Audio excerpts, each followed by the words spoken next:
ಪ್ರಧಾನಿ ಅಭ್ಯರ್ಥಿ ಹೆಸರಲ್ಲಿ ಅಂದ್ರೆ ಖರ್ಗೆ ಹೆಸರು ಕೇಳಿ ಬಂದಂತ ಬೆನ್ನಲ್ಲೆಯಲ್ಲಿ ಈಗ ಇಂಡಿ ಒಕ್ಕೂಟದಲ್ಲಿ ಅತ್ಯಂತ ದೊಡ್ಡ ಬೆಳವಣಿಗೆ ಆಗಿರುವಂಥದ್ದು. ಸೊ ಕಾಂಗ್ರೆಸ್ ಒಪ್ಪಿಕೊಳ್ತಾ ಖರ್ಗೆ ಅವರನ್ನ, ಮಲ್ಲಿಕಾರ್ಜುನ ಖರ್ಗೆ ಅವರನ್ನ ಹಾಗಾದ್ರೆ ಕಾಂಗ್ರೆಸ್ ಒಪ್ಪಿಕೊಂಡಿದೆ ಅನ್ನುವಂಥ ಡೀಟೇಲ್ಸ್ ಸದ್ಯಕ್ಕೆ ಸಿಗ್ತಾ ಇದೆ. ಮಮತಾ ಬ್ಯಾನರ್ಜಿ ಪ್ರಸ್ತಾಪಕ್ಕೆ ಕಾಂಗ್ರೆಸ್ ಬೆಂಬಲವನ್ನು ನೀಡಿದ್ದಾರೆ. ಇಂಡಿ ಒಕ್ಕೂಟದಲ್ಲಿ ಅತಿ ದೊಡ್ಡ ಬೆಳವಣಿಗೆ ಇದು. ಪ್ರಧಾನಿ ಅಭ್ಯರ್ಥಿಯಾಗಿ ಖರ್ಗೆ ಹೆಸರನ್ನ ಪ್ರಸ್ತಾಪಕ್ಕೆ ಕಾಂಗ್ರೆಸ್ ಒಪ್ಪಿಗೆಯನ್ನು ಸೂಚಿಸಿದೆ ಅನ್ನುವಂಥ ಡೀಟೇಲ್ಸ್ ಸಿಗ್ತಾ ಇದೆ.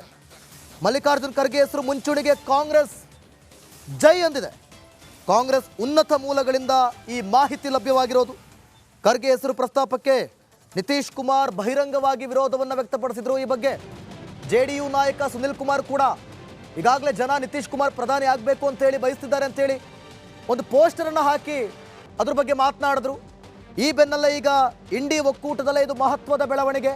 ಹಾಗಾದರೆ ಮಲ್ಲಿಕಾರ್ಜುನ್ ಖರ್ಗೆ ಪ್ರಧಾನಿ ಸ್ಥಾನದಲ್ಲಿ ನಿಂತಾರ, ಪ್ರಧಾನಿ ಅಭ್ಯರ್ಥಿಯಾಗಿ ನಿಲ್ತಾರ ಅನ್ನುವಂಥ ಪ್ರಶ್ನೆ ಈಗ. ಯಾಕಂತಂದರೆ ಕಾಂಗ್ರೆಸ್ ನಾಯಕರು ಇಲ್ಲಿ ಒಪ್ಪಿಗೆಯನ್ನು ಸೂಚಿಸ್ತಿದ್ದಾರೆ ಅಂತ ಹೇಳಿದ್ರೆ ಮೆಜಾರಿಟಿ ಕಾಣಲಿಕ್ಕೆ ಸಿಗುತ್ತೆ. ಸೊ ಹೀಗಾಗಿ ಹಾಗಾದರೆ ಮಲ್ಲಿಕಾರ್ಜುನ ಖರ್ಗೆ ಪ್ರಧಾನಿ ಅಭ್ಯರ್ಥಿಯಾಗಿ ಮುಂಚೂಣಿಯಲ್ಲಿ ಇರ್ತಾರ ಅನ್ನುವಂಥ ಪ್ರಶ್ನೆಗಳು ಈಗ.